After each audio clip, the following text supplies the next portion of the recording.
uchambuzi wa magazeti na mjadala wazi. Na kusalimu na asubuhi nyingine ya tarehe 15 kabla sijakosea. Tarehe 15 mwezi wa 6 mwaka wa 2021. Karibu kwenye uchambuzi wa magazeti na mjadala wazi ukiletwa na Mtido Spencer. Hayo ndo majina yangu kamili, ukipenda Spencer Junior.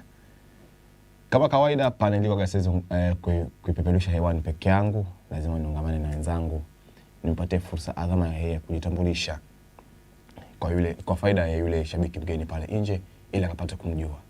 Karibu sana. Naam, asalamu alaykum. Hujambo? Nikitumai kwamba asubuhi kwako inazidi kuendelea vyema. Mimi ni buheri wa afya, namshukuru Mwenyezi Mungu. Ni siku nyingine ambayo tumeweza kuiona ikiwa ni Tuesday.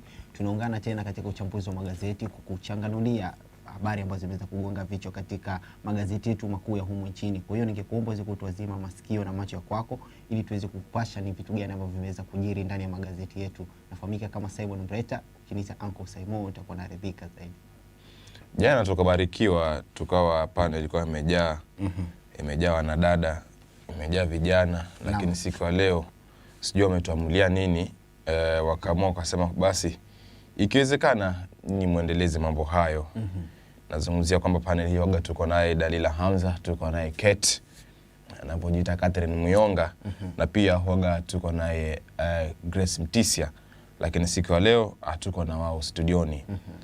Tungeacha dau hili zame ili atisituko, lazima tuendelee na mkenge mzima kukujuza wewe mtazamaji hapo nje ni kipi kinachoendelea ndani ya nchi, nje ya nchi, na ni kipi ambacho kinatarajiwa kujiri ndani na nchi na nje ya nchi yetu ya taifa la Kenya.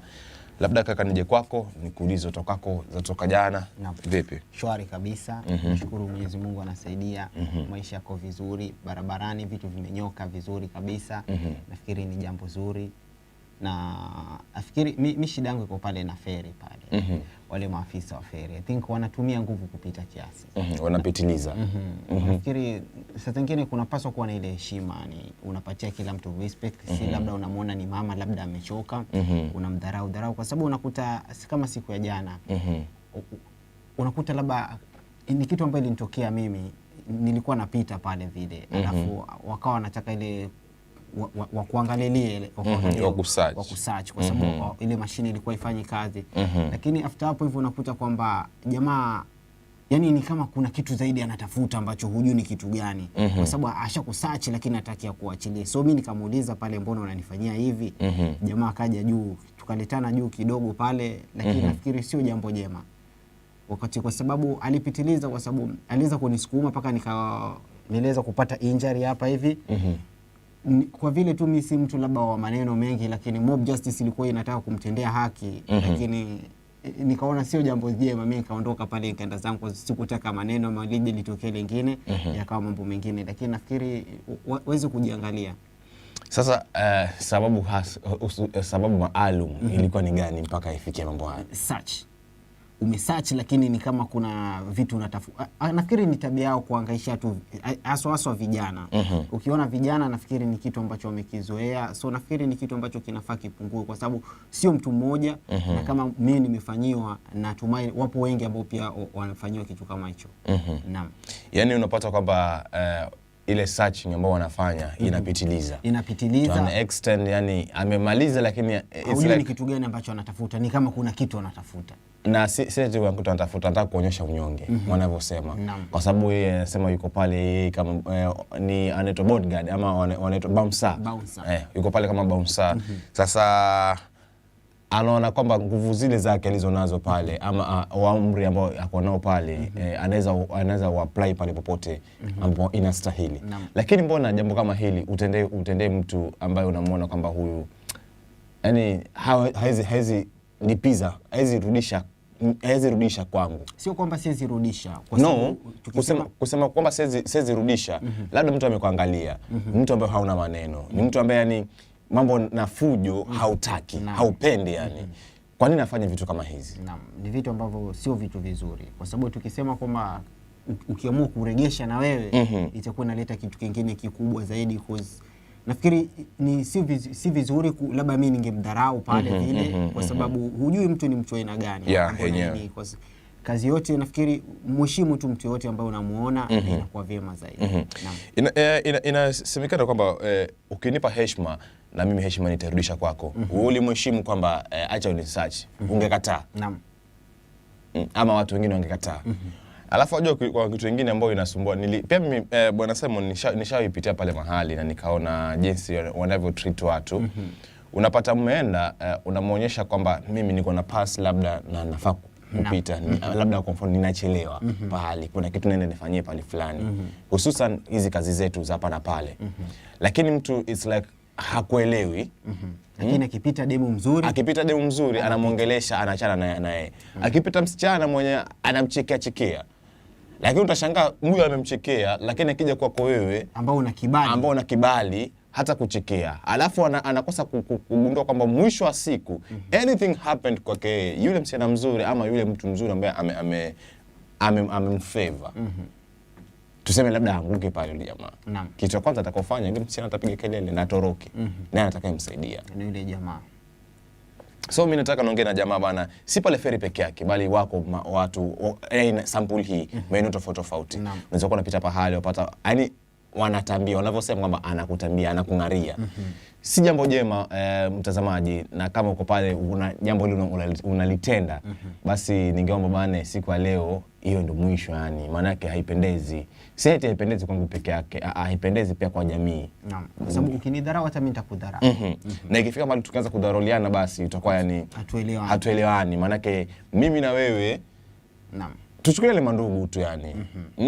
Nipe heshima yangu, tupe heshima yako. Lakini mtu unajua kwa kitu kingine waga na mimi nashangaa. Mtu amechukua muda wake, amekueleza kabisa. Lakini still it's like wewe bana unataka kufanya hakiwezekani. Sasa unakuta kama mob jana ilikuwa imeingilia.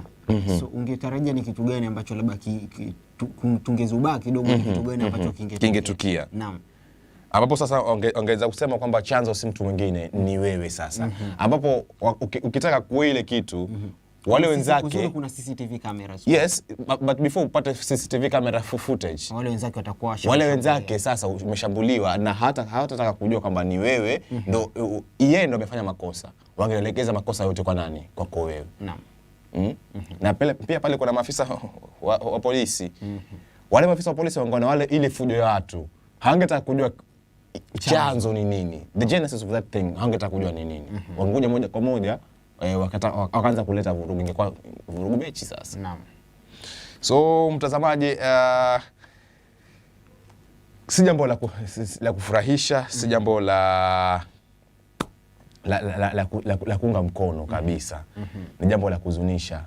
Nikikupenda bana, nimekupa heshima yako, fanya kazi inavyostahili. Tusegemee upande mmoja unaumia. Bwana Simon, kuna poster ambazo zinatembea viral. Jana niliona inatembea viral kuhusiana na AL-SHIFAA. Kuna ile poster kwamba kuna debate ya aspirants ambao aspirants kwa sasa ambao tunaanza na MCSs, then tuende kwa MPs, tuende kwa governor, tunafuata huo mkondo. Sasa ile poster ikatumwa, lakini sasa kutoka jamaa na akili zake akachukua ile poster akabandika sura mtu mwingine. Na baada ya kubandika ile sura mtu mwingine, ile sura iliyobandika pale ni sura ya mheshimiwa gavana wa Mombasa Ali Hassan Joho. Na ilileta vurugu mitandaoni. Mbona watu wengi wakawa wanadhani kwamba hii debate imefadhiliwa ama ni moja kwa moja Joho atakuwa anahusika moja kwa moja. Ningependa tumwambie ile shabiki yetu pale nje kwamba ile poster ambayo ilieditiwa na kuwekwa ile sura ya gavana wa Mombasa sio poster ya AL-SHIFAA. Ni poster ya mtu mwenyewe aliyojitungia. Na yuhusiani na AL-SHIFAA kabisa. Na details zote ambazo kuhusiana debate tutakuwa unazipata katika ukurasa wetu rasmi. Zote ambazo tutakuwa unaziona upande wa nje, hizo zitakuwa ni zao wameweza kutengeza, lakini zote tutakuwa unazipata katika ukurasa wetu rasmi. Kwa sasa tunaweza sema kwamba poster hizo za AL-SHIFAA hazina sura mtu yoyote. So ujapoona poster kama hiyo inatembea kule, inatembezwa mitandaoni na iko na sura mtu yoyote, be it ni Joho ama hata kama na mtu mwingine, najua zitatengenezwa. Lakini mambo kama hayo AL-SHIFAA haihusiki kabisa. Na wewe ambao ulifanya jambo hilo, Jana nikaona hiyo post kwamba watu wamekuja kwamba it's like wanaanza kulegeza kamba kwa sababu ulikuwa watu wamevalia njuga jambo hili, lakini sasa ilitupatia challenge kidogo, lakini tulijaribu kukufuatilia na jambo hili tukalisuluhisha. So nachokuomba mtazamaji, wewe kama aspirant unanuia kuwa MCA, unanuia kuwa MP, unanuia kuwa governor, women rep ama hata senator. Tuna hizo debate ambayo it's an ongoing registration ambayo inaendelea. Ingia pale AL-SHIFAA online TV, utapata posta hiyo, jaza nini yako, fomu yako pale, alafu tume moja kwa moja, tutaleta mambo hayo hadharani. Shukran sana Bwana Simon. Labda nipitie kwenye comment box hapa, niangalie kuna nani wanasema nini, alafu tuingie kwenye magazeti, maana yake ni watu wetu, lazima tuwapatie shavu. Namuona Rakish na Peps anasema asalamu alaikum. Hamjambo. Anasema jeshi la mtu wawili, jeshi la mtu mbili. Ni kweli kabisa dadangu. Anasema Bragging Maina anasema the one responsible for redoing the poster should come forward. Okay. Ni Bragging Maina huyo. Ni usemi wake Bragging Maina. Anasema mwenye alifanya hivyo kusana ile poster anafaa kujitokeza na kuomba msamaha. Na ndani hiyo natakuwa amejisafisha inavyostahili. Moja kwa moja siku ya leo mimi niko nimeshika gazeti la The Standard. Sijui upande kwako kaka uko na nani na nani? Mimi nimeshikilia gazeti la The Star na vile vile nipo na gazeti la Daily Nation. The Star na Daily Nation.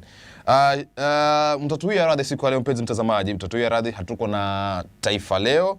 Kwa hivyo wale shabiki wa muulize mjuaji kombo.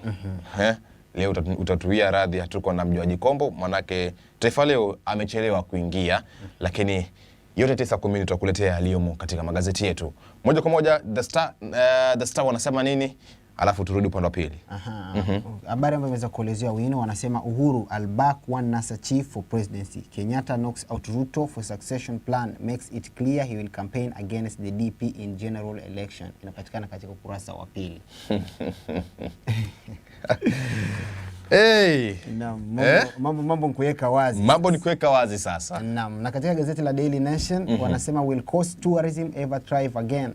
Lack of clarity and quarantine for arriving international visitors causing confusion. Haya. Inapatikana katika ukurasa vile vile ukurasa wa 10 hadi 11. Haya, The Standard wanasema last days of Kirubi.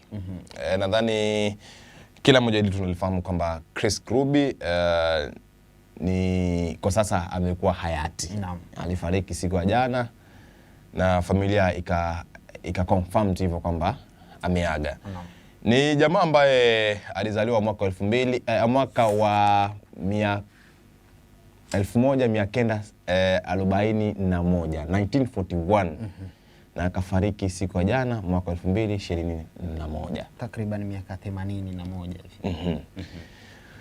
Bwana Simon, kwa sababu ya heshima yake Chris Kirubi, labda tuchukue sekunde za kuhesabu, tumpatie heshima yake. Tuende chini ya maji kimya kiasi, tumpatie heshima yake, alafu tutarudi tena hewani. Naam.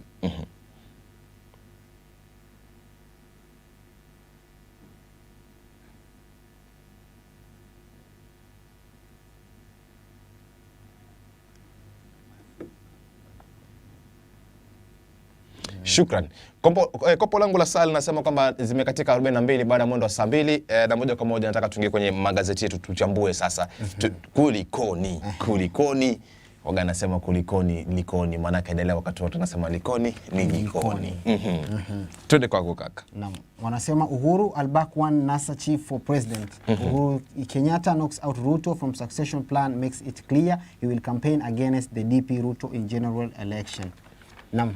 Ni Rais Uhuru Kenyatta aliweza kujitokeza wazi siku ya jana wakiwa katika ule maeneo ya Ukambani kule na wale viongozi wa Ukambani.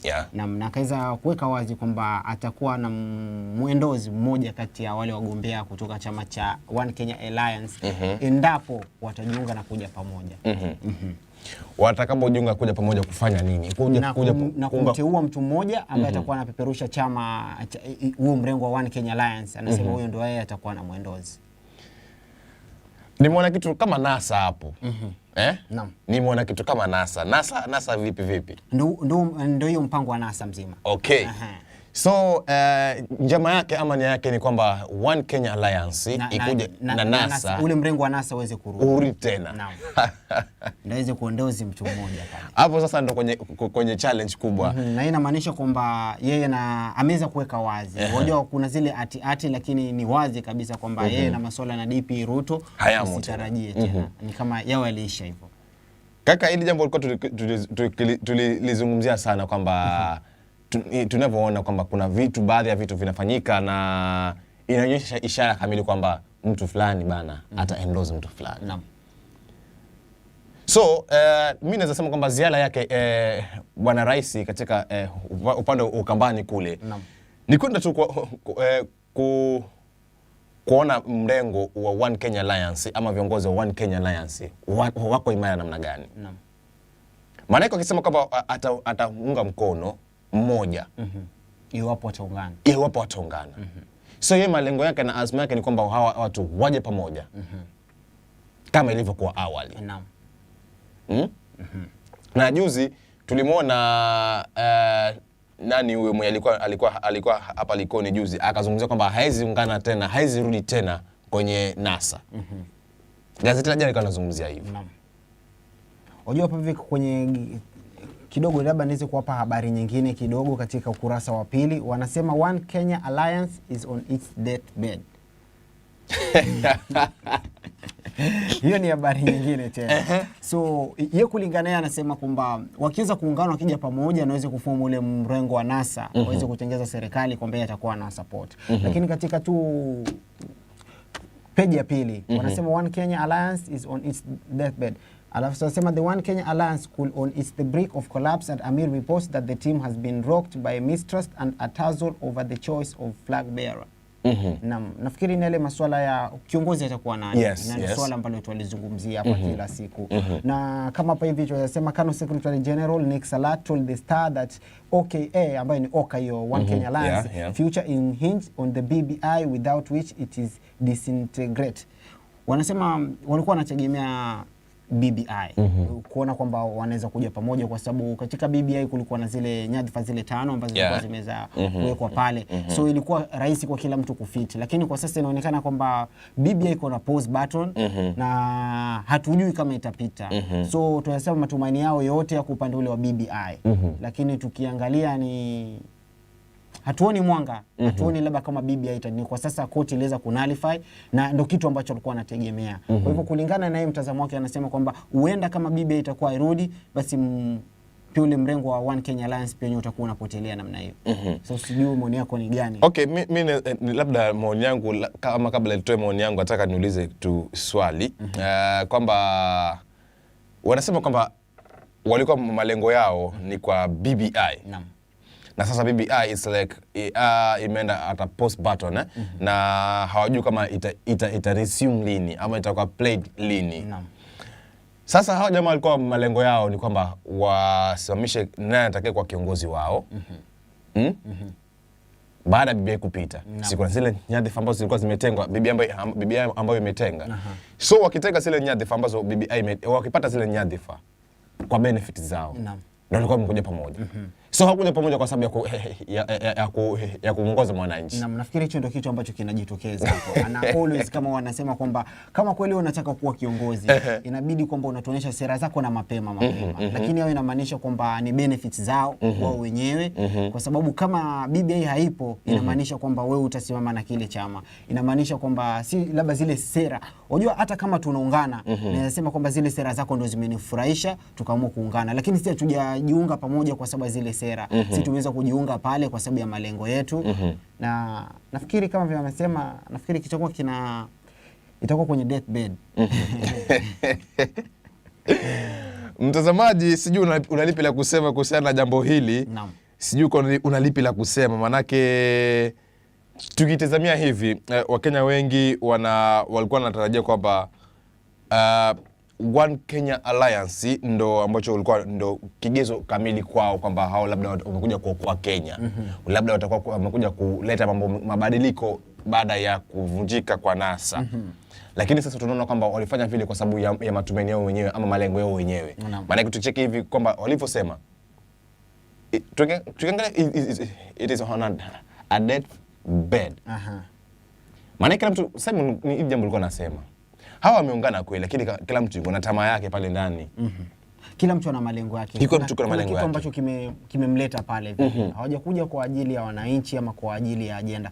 Kwa nini nasema hivyo? Kama ingekuwa ni kwa ajili ya ajenda, ingekuwa vigumu, labda tungekuwa tunasikia labda wakizungumzia labda mbona tunini na labda tulikuja pamoja na ajenda hizi. Lakini kikubwa ambacho wanakizungumzia pale ni BBI.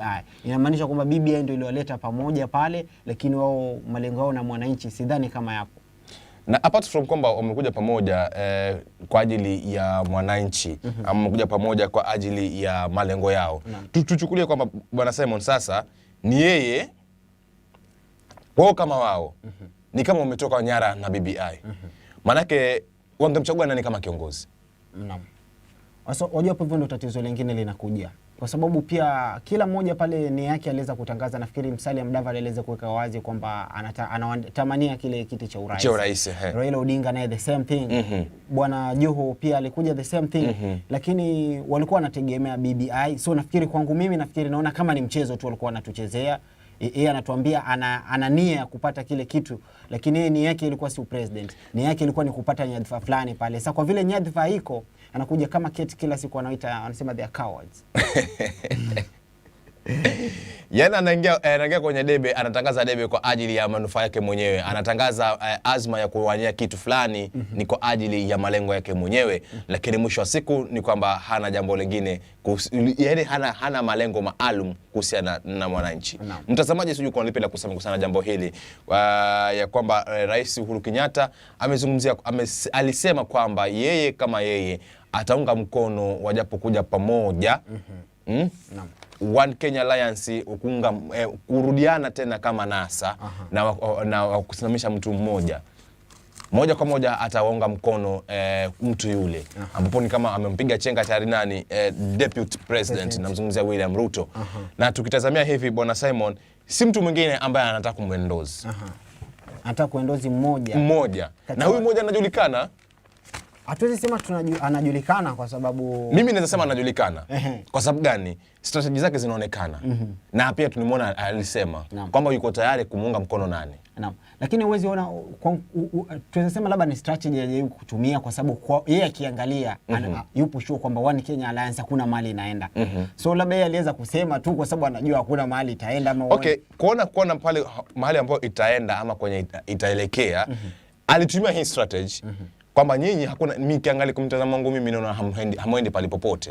Kwa hivyo instead kwamba hamuendi palipopote, kwa nini msiungane na huyu muje pamoja ndio muwe strong, huyu mtu tumshinde? Ama kwamba nipo na huyu so kupunguza zile kelele, mbona uko na sisi, wacha niseme nipo na nyinyi kama kwa pamoja. Ukichagua mtu mmoja basi mimi nitakuwa na nyinyi, lakini mimi najua kwamba ni mtu gani ambaye anasupport yenyewe. Na mtu ambaye anamsupport inajulikana, si mtu mwingine ni Raila Odinga. Naam. Yeye ndio mtu ambaye inajulikana ambaye anamsupport. Naam. Kwa hivyo mimi naweza sema kwamba Uhuru ni akili ametumia na ni sheria anajaribu kucheza kwa One Kenya Alliance kwamba waje pamoja ili nguvu ya NASA iwe moja, nguvu ya bwana Raila Odinga iwe zaidi kuliko ya DP Ruto. Maana yake kichukulia hivi kwamba huenda kutingika kwa muungano wa One Kenya Alliance, kutingika kwao kwamba walikuwa wanategemea BBI na BBI imeenda hivi. Huenda deputy president akafanya nini? Akapata a loophole pale. Nafikiri hata mimi naiona kama hivyo kwa sababu labda kama watatetereka inamaanisha kwamba kuna wengine watajitoa. Na kujitoa lazima uende mrengo ambao ni strong kwa sababu wao tumeona kwamba si kwamba wanamjali mwananchi. Nafikiri ni maslahi wanaangalia.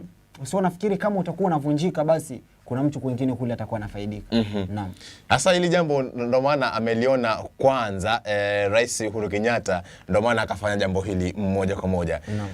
Ndio hali halisi ilivyo. Mpenzi mtazamaji, sijui maoni yako uko na lipi la kusema kuhusiana na jambo hilo? Maoni yako ni gani? Utuambie kupitia commenting box yetu pale. Tukiachana na mambo hayo Bwana Simon, tunaelekea wapi? Naam, tunazungumzia nafikiri taifa liweza kupoteza mashujaa wawili siku ya jana ambapo Chris Kirubi aliweza kuaga dunia na vile vile Jacoyo Midio pia aliweza kuaga dunia siku ya jana. Na tukizungumzia Chris Kirubi, gazeti la Daily Nation nasema Chris Kirubi, true captain of industry and politics. Billionaire Chris Kirubi was the perfect power broker. His political eggs were in many baskets, and that is why he never burnt his fingers. In business, he eschewed controversy and was always looking for new avenues to open and conquer frontiers, never slowing down, never losing hope, until the journey came lately. Billionaire of Kenya, CK, who died yesterday at age of 80, had built a reputation in the manufacturing, media and agribusiness, a reputation he protected with zeal.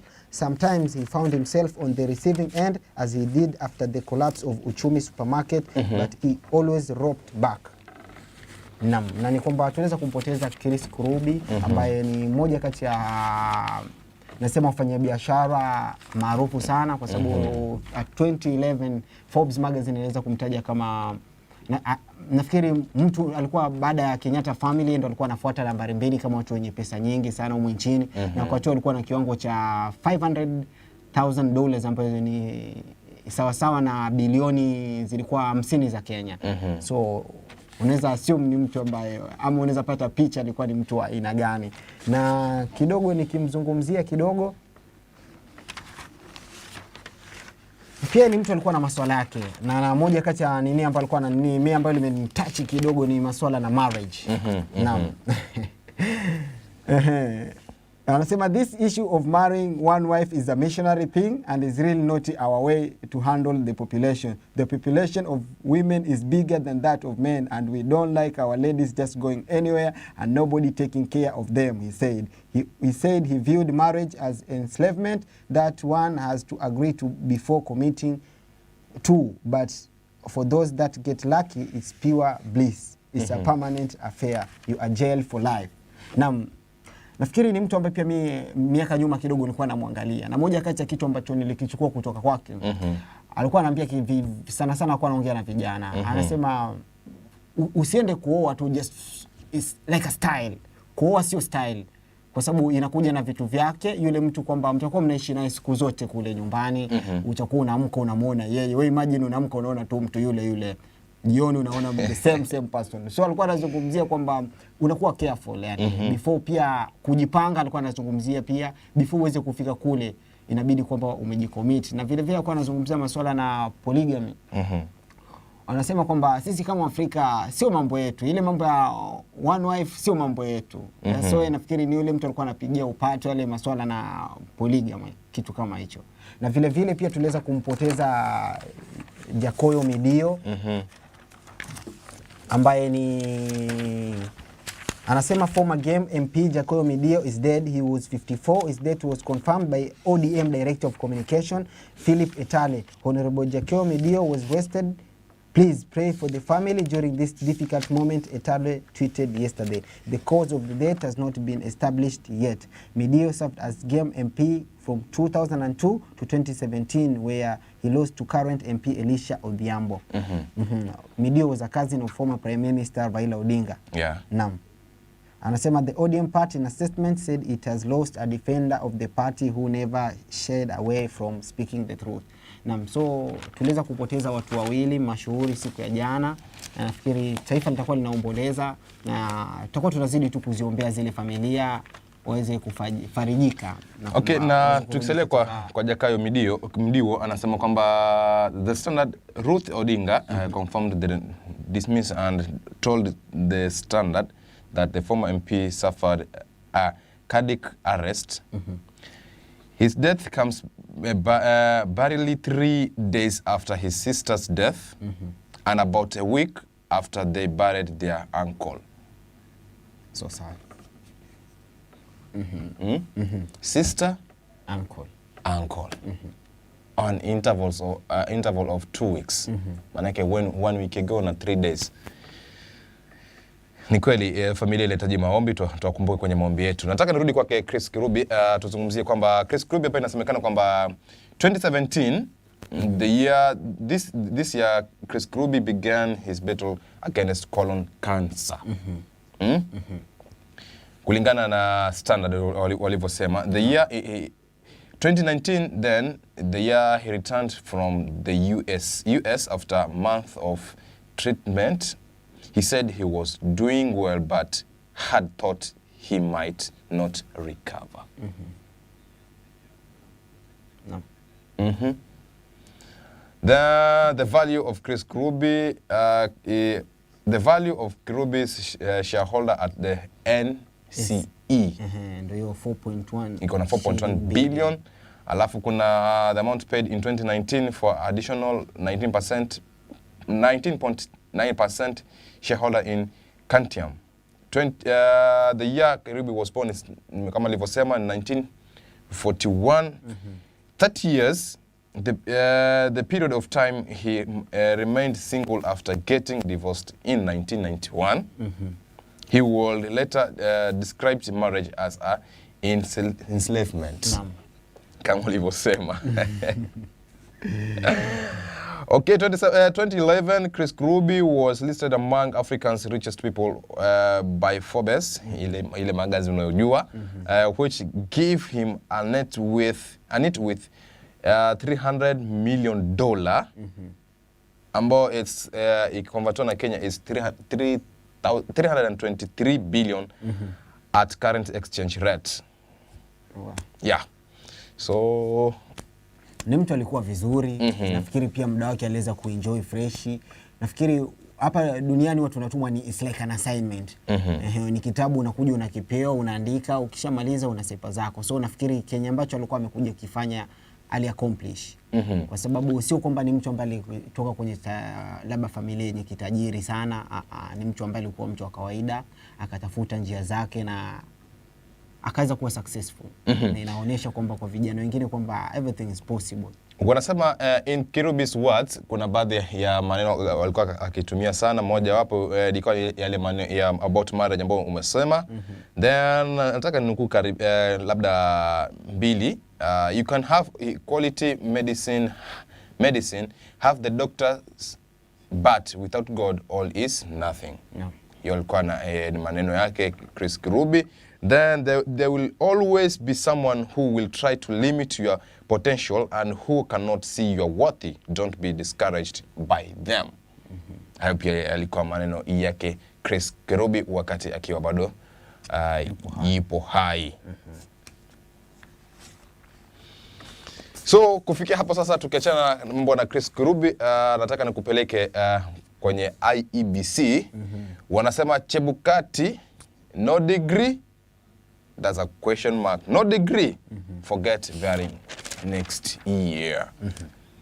Aspirants seeking to run for elective position but are not degree holders risk being locked out for the 2022 general election as Section 22 of the Election Act comes into effect. Ukurasa wa 6 wa gazeti la The Star. So, Bwana Simon, uko na degree? Ipo. Degree ya nini? Manake si degree tu wanavyosema. Ukurasa wa 6 wanasema nini?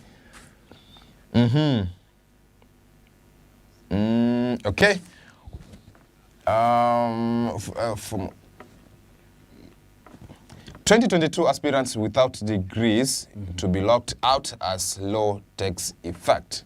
Implementation of the amendment Section 22 of the Election Act was postponed in 2017 polls to allow candidates seeking to acquire degrees. No.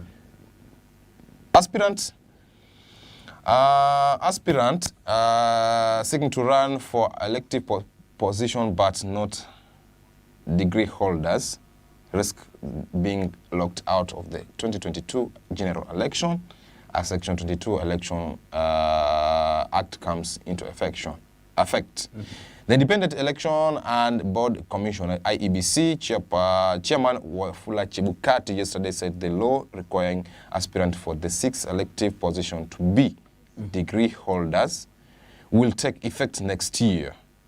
Implementation of the amendment Section 22 of the Election Act was postponed in 2017 polls to allow candidates seeking to run for MP and MCA position to acquire the academic qualification. We allow the law, and the Election Act clearly states that all candidates in the 6 elective position must have a university degree to be able qualified to run for office, said Mr. Chebukati.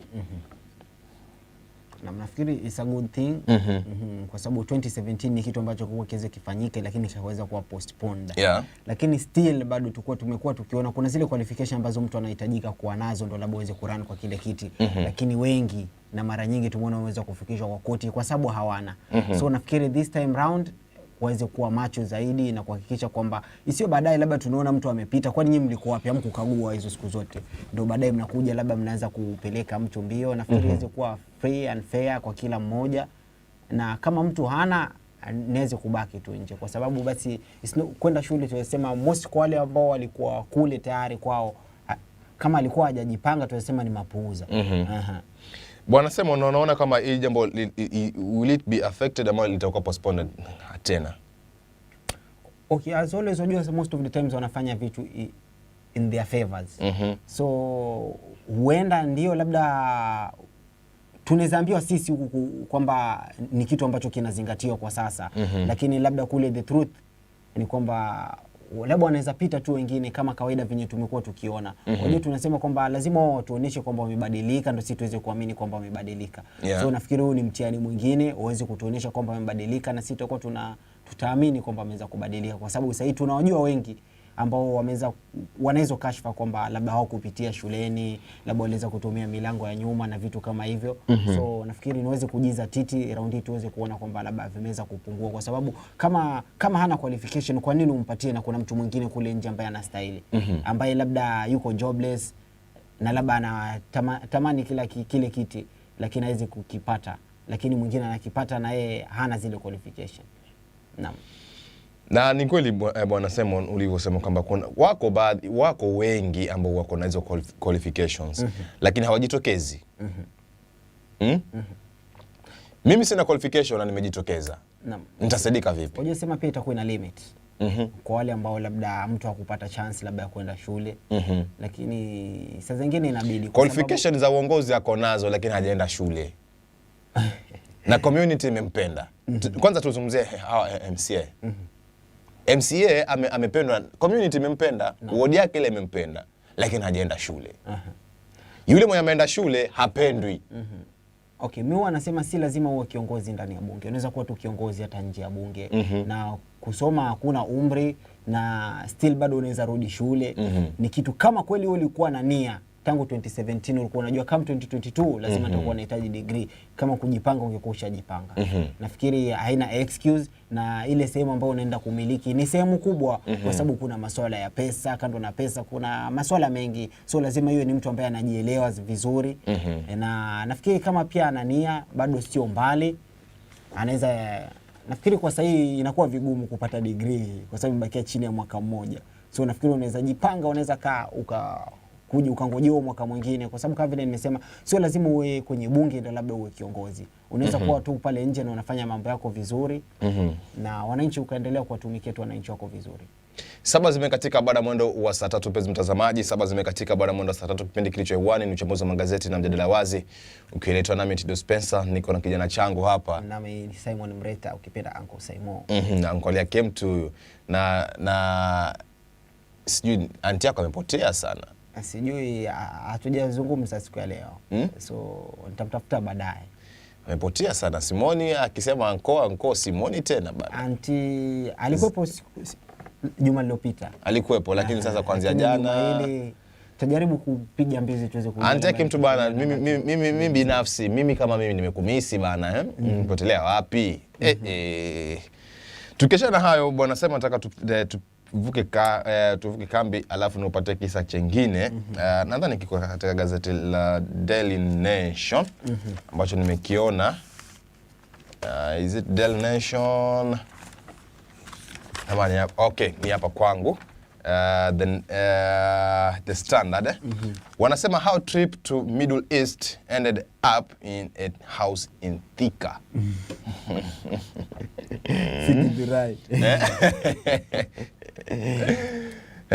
How trip to Middle East ended up in a house in Thika.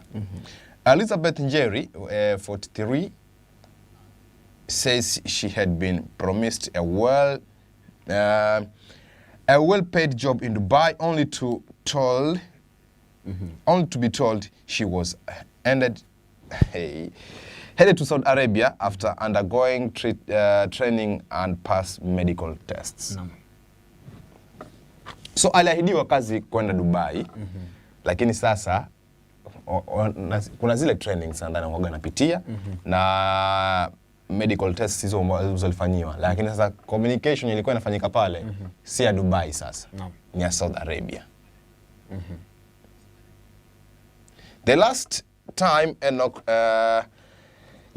Lihada, 45, visited Nairobi was 3 years ago for a job related but in an unexpected twist, he was forced to travel more than 300 kilometers to Nairobi on June 30th on June to stop his wife from leaving the country for a genuine pasture in a foreign land. Lihada is a contractor based in Kitale town, while his wife Elizabeth Njeri, who they have lived with for more than 20 years, stayed at their home with their children in Bungoma. So the thing is, mwanadada, she told me that she was locked up at a house in Thika where she was undergoing training, but she had changed her mind and wanted to come back home after some of her friends escaped from the house. So it's like yule mwenye alikuwa aliwaahidi ile kazi alienda akabadilika. Na mimi nafikiri ni kuwa makini. Na yapo mashirika ambayo ni genuine na yanafanya kazi yao vizuri, lakini pia usisahau kwamba watu wako jobless huko nje, watu wanajitafutia kazi. So wapo wale matapeli. So nafikiri niwe mwenyewe kuwa makini na kuangalia kwamba ni watu gani ambao una deal nao. Kwa sababu sio kila mtu ambaye ni mkweli. Sio kila mtu ambaye anakuahidi kazi kwamba ni kazi kweli. Wengine ni waongo, wengine ni matapeli. So it's a matter too of being, unakuwa tu mwenyewe unajiangalia kwanza na vile vitu ambazo sio kila kitu, labda sana nazungumzia kwenye mtandao. Kule kwenye mtandao watu wanaposti tu vitu. Mwingine hata labda ameona kitu hata haja confirm, anakichukua kulingana na venye yeye amekielewa, ama akakuwekea pale. So ukichukua nafikiri wewe ndio utakuwa unapoteza. So nafikiri ni kuwa makini. Mawakala ambao ni bandia wako wengi tu kibao kule nje, na usipokuwa makini pia utajipata kwenye mtego wao.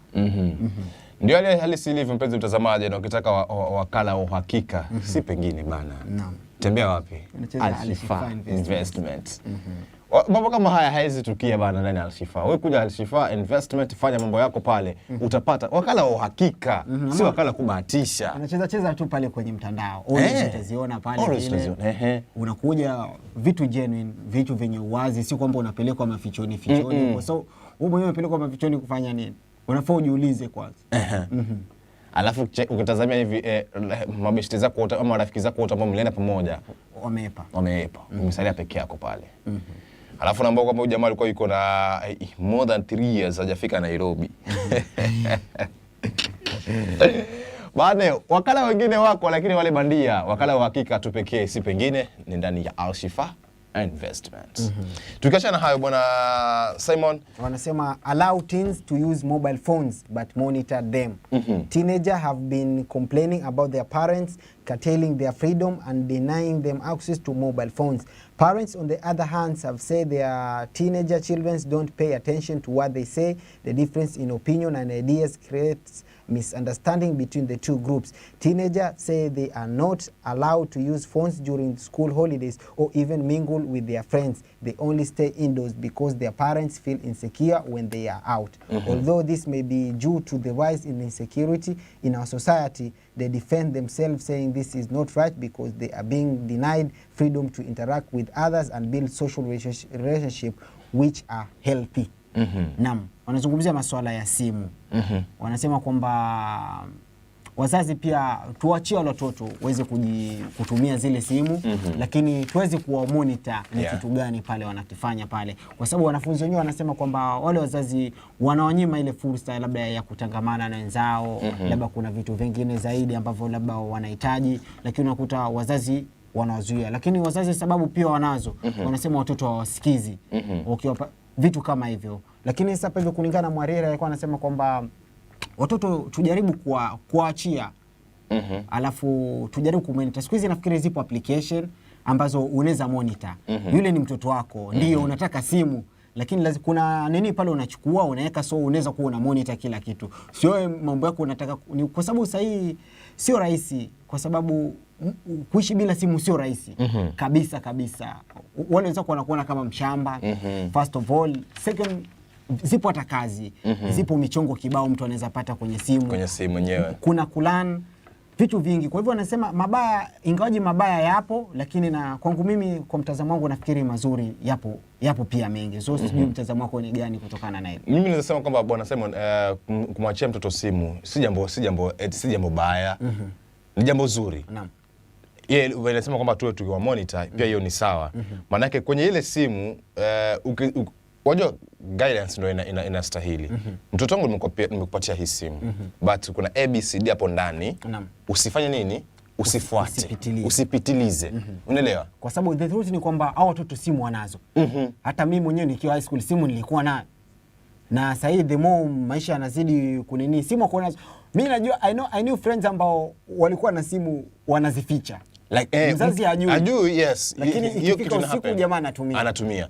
Mtu simu yuko nayo. Sasa ikifika tu annex, ikifika pale sasa ndio yule mtoto utaweza kumcontrol. Maana yake hujamnunulia, haja kuonyesha kwamba niko na simu na ujue ametafuta vipi. Yes. Na ujue anatumia vipi. So afadhali ujue wewe ndio umempatia na anaitumia vipi. Nafikiri inakuwa bora zaidi. Na isakuwa pia inakupatia wewe faida, wewe kama mzazi, kwamba nimekupatia hii simu. So kumonitor wakati wote, kumwambia nisaidie simu yako, nataka niangalie kitu. Hata hesitate kukupatia simu yake. Kwa sababu gani? Anajua simu si mtu mwingine nimempatia, ni mzazi wangu. Nafikiri hata maisha sasa ukiangalia, wapo watoto wengi sana ambao wameweza kublow the internet na wameweza kujua, ambao wanaishi vizuri na wanajitegemea kupitia simu. So nafikiri matumizi yale ya simu, venye wewe unaitumia simu ndio inamata. Na sio kwamba ni jambo baya vile, nyakati pia zinabadilika, the more tuna grow, kwa sababu siku hizi hata pesa kidogo anaweza access simu. Kwa hivyo wewe unaweza mnyima, lakini anaweza kwa ile pocket money nampa, labda ndo anasave. Kama mwingine sasa ndio inamuuma hana, afu akaenda akatumia njia mbaya ili apate. Maana yake akishikana wenzake utakuwa vipi? Wewe umefika umri wako mkubwa huo, alafu hauna simu. We need to communicate. Yes. Kwa sababu sio kwamba ati nimetoka basi kule shuleni basi nakaa tu peke yangu hivyo. Nina marafiki, na hata baada ya shule wale marafiki ndio tutasaidiana. Kwa nini uone kwamba simu kila wakati? Mtoto akishafika ile tuseme kuna muda labda kuanzia high school, nafikiri kuna vitu vingine labda pia uwezi pata kwa kitabu, lakini unaweza ingia tu kwenye Google. Alafu ichukulie pia nowadays kwamba kuna baadhi ya walimu assignments kama watoto wameenda likizo fupi ama wanatumia kwenye simu. So ini itakuwa itapendeza. Mimi ningependa bana wapewe simu, lakini hiyo monitor pia iwe itakuwa inapendeza zaidi. Nikirudi kwenye commenting box hapa napata Zakia Rajab amekuja, anasema kwamba Tidox na Uncle Simon ndani ya studio pamoja, watu wangu shukrani sana. Anasema wapi Dalila Hamza? Dalila Hamza uko wapi? Maana yake mimi mwenyewe sijui kama uko wapi. Alafu pia Sofia Abdi namuona anasema watching. Uko wapi Dalila Hamza?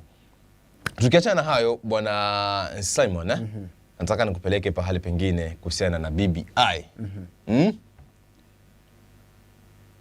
Petitioner seeks to file more BBI evidence. Huyu jamaa sijui iko na confidence gani bwana Simon, That way, Alliance says the report is necessary to oppose the appeal filed by President Kenyatta and former PM Raila and AG, among others. A petitioner who challenged the BBI to amend the constitution has asked the Court of Appeal to allow him prove more evidence to prove that the process was illegally. Miruru Waweru, in application filed at the applicant court want to fill the joint report of the National Assembly Department Committee on Justice and Legal Affairs and the State Standing Committee on Justice Evidence Committee on Justice and Legal Affairs as evidence that the BBI process was not actually in law.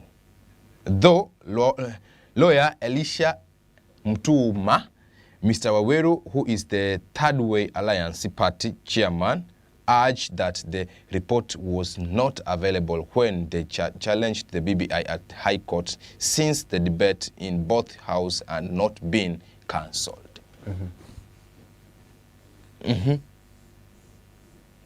Mimi nasema okay, kama ushahidi unao, kama kawaida tunasema peleka kotini, majaji wataamua. Lakini pia at the same time, wakati kiruli ambapo haiko on your favor, pia inabidi kwamba pia ukichengo unabidi unakubali. Kwa hivyo kama evidence wanayo ya kutosha na waipeleke kotini, majaji wataamua. Lakini sio kwa kandamiza, kwa sababu jana Rais Uhuru Kenyatta aliweza kuweka wazi pia, akasema kwamba wale majaji wale walikuwa 4 wale ambao aliweza kuondoa kwamba hata wateua, na aliweka kwamba hata wateua na hata lazimishwa na mtu wateua. Naam. So nafikiri pia evidence kama wanayo wapeleke, ni uhuru wa kila mmoja, lakini pia zile reviews zikitoka ile majibu, pia wewe pia inabidi unacheza chini kama itakuwa haijakufeva.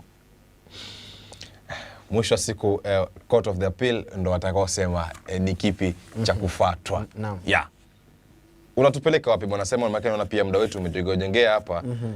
Zikiwa 20 zimekatika baada ya mwendo wa saa 3, 20 zimekatika baada ya mwendo wa saa 3. Muda kidogo tu tumesalia nao. Wanasema nafikiri we must keep children, ni mambo na COVID-19 na mambo ya afya.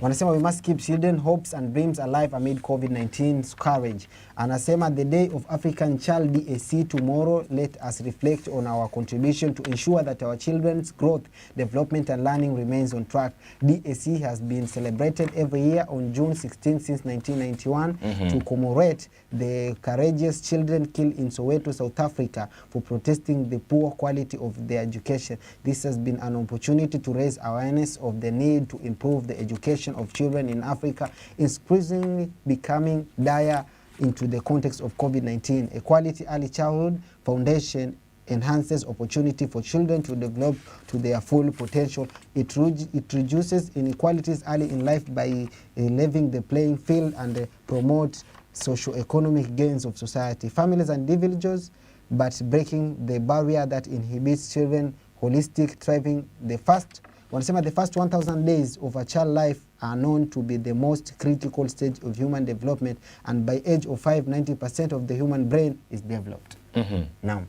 Sasa walikuwa wanazungumzia kwamba siku ya kesho watakuwa na sherekea siku ya African Child siku ya kesho. Na kulikuwa na ile mauaji ambayo yaliweza kufanyika kule South Africa, watoto wakidemand better education.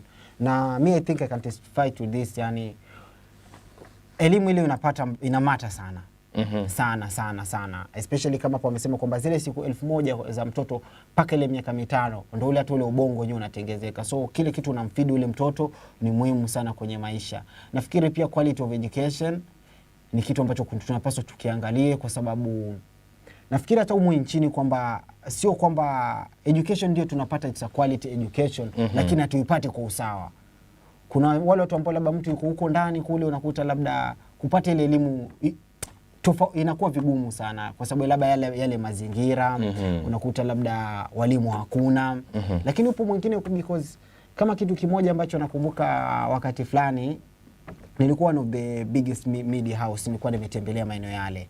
Alafu unakuta kwa maisha yangu nilikuwa sijaifika eneo lile kabisa, lakini a standard 5 children naye amekuja pale vile, pia amekuja kulana. Kama mimi ambaye wakati huo nilikuwa campus, lakini pia amekuja kulana pale vile kama mimi. So unaweza ona hiyo difference yani. Vitu vingine labda wewe unakuja kuvipata wakati ushakuwa mtu mzima, lakini wengine walikuwa wamepata ile exposure tangu wakiwa watoto wadogo. So nafikiri ni kitu ambacho pia serikali inapaswa ndio kuangalia, kama vile wamesema kenye unampatia mtoto, nafikiri anakuwa kulingana kenye anakipata na yale mazingira kwa wakati ule. Na kwa hivyo ukimjenga vizuri, pia in future unajua it's a matter of brain. Kitu ambacho kinatofautisha kwenye maisha yetu nafikiri ni akili tu. So nafikiri ukimpatia quality education, nafikiri pia kuna kitu ambacho unakiweka ndani yake zaidi. Okay, mimi nataka kupatia story ya mwisho tu hapa bwana, nasema nikupatia habari ya mwisho alafu tuingie kwenye sports ama mbili tu za mwisho. Shortage, wanasema blood shortage hits health facilities in Homa Bay County. Kuna shortage ya blood, damu. Alafu majuzi bwana nasema juma lililopita tulizungumzia kwamba upande wa Kilifi kule kuna mwili wa marehemu uliofukuliwa. Yani walizika but the following day wakapata mwili haupo. Sasa mwili ule umepatikana. Maajabu. Ni maajabu. Wanasema stolen body of a woman found intact just before family buries banana truck. Ni vitu vina happen bwana Simon, nilivyokuambia kwamba labda ni desturi ama ni tamaduni ya hususan wa Mijikenda. Mwili ujapokosekana it's like wazike mgomba. Nafikiri ni mila ya kama Kiafrika. Ama ule the pod mchi. Mgomba ama pod ule mchi wazike hiyo. The two of them, one of the two. Jamaa kama kuzika huo mgomba. Hapa anasema a woman corpse that had been stolen from a grave was yesterday found abandoned attacked near a Sisal River in Kilifi County. Daniel Lambwi Chiro, the widower, said the body of Fatma Mwero was found by a header half a kilometer from where she had been buried. Chiro said they were informed about a corpse by the header's father as they were conducting a church service. I received the news about the discovery of the body as we prepared to go bury a banana tree in the open grave, said Chiro. He said police took the body to Coast General Hospital mortuary for preservation until yesterday. We are planning to rebury the body. We will go straight to the burial site for a brief church service, said Chiro. Jackson Latipi,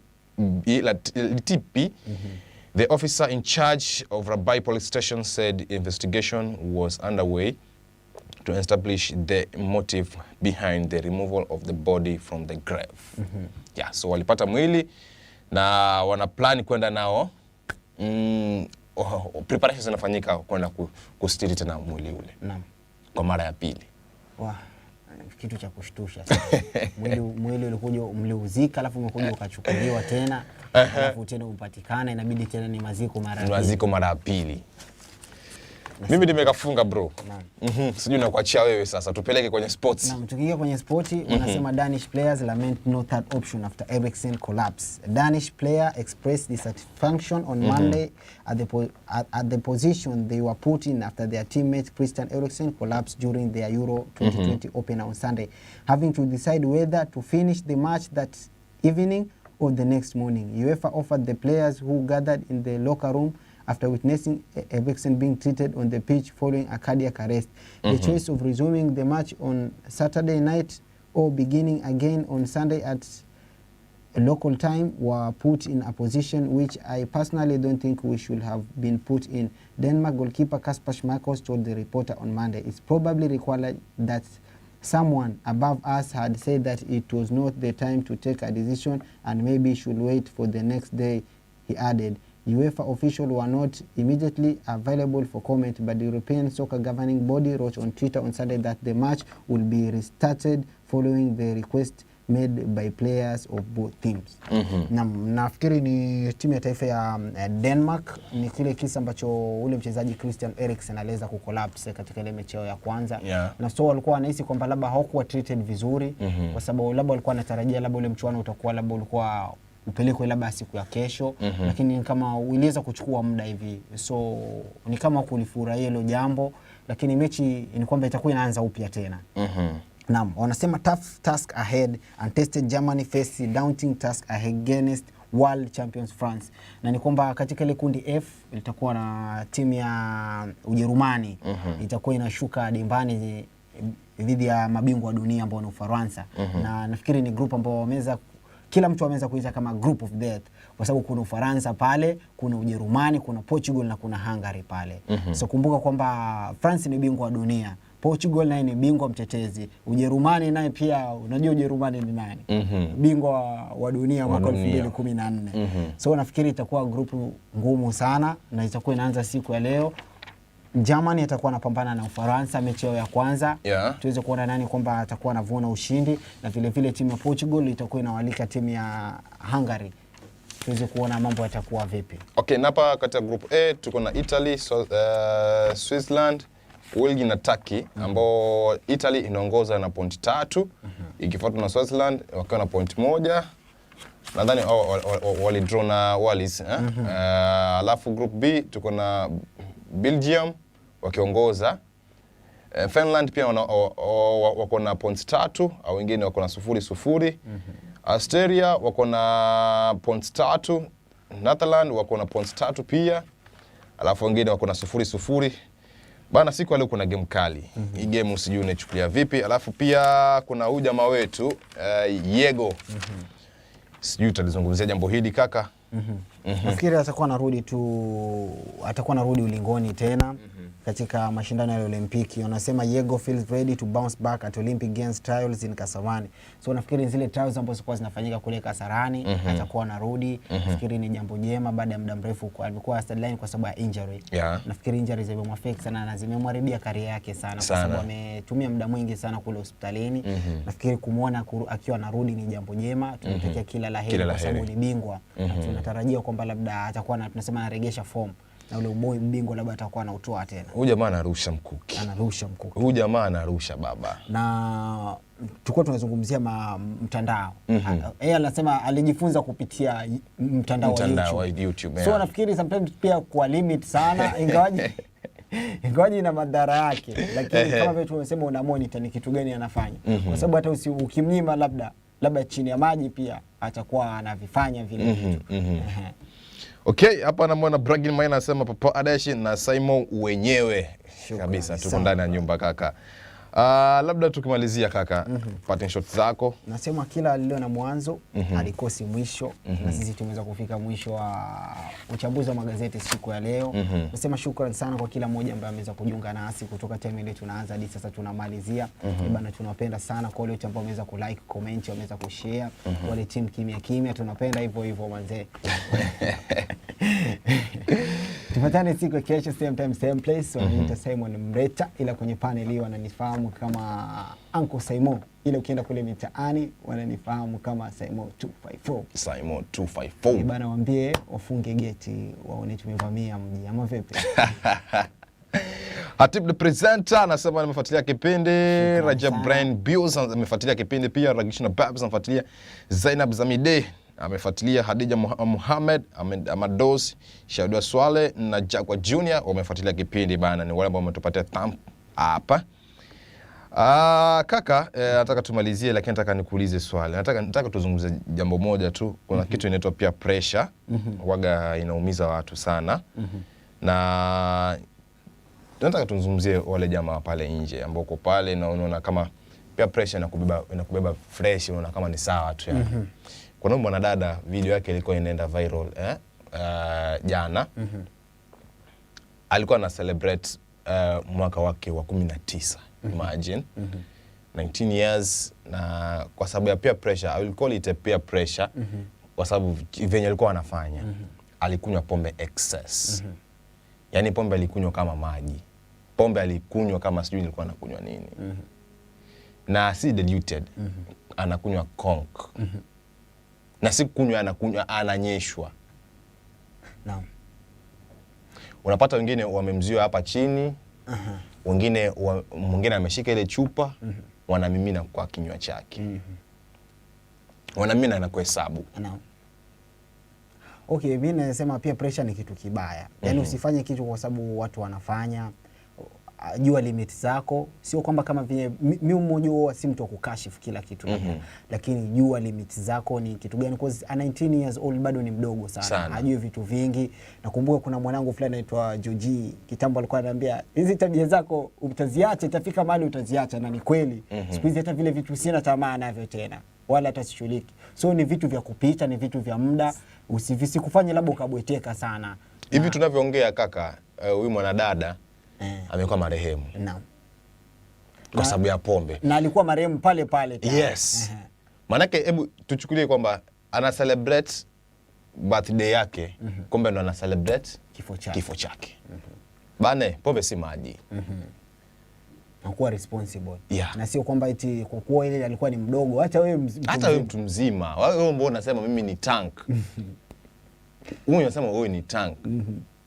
Kuna msemo kule, kuna msemo tanku pasuka.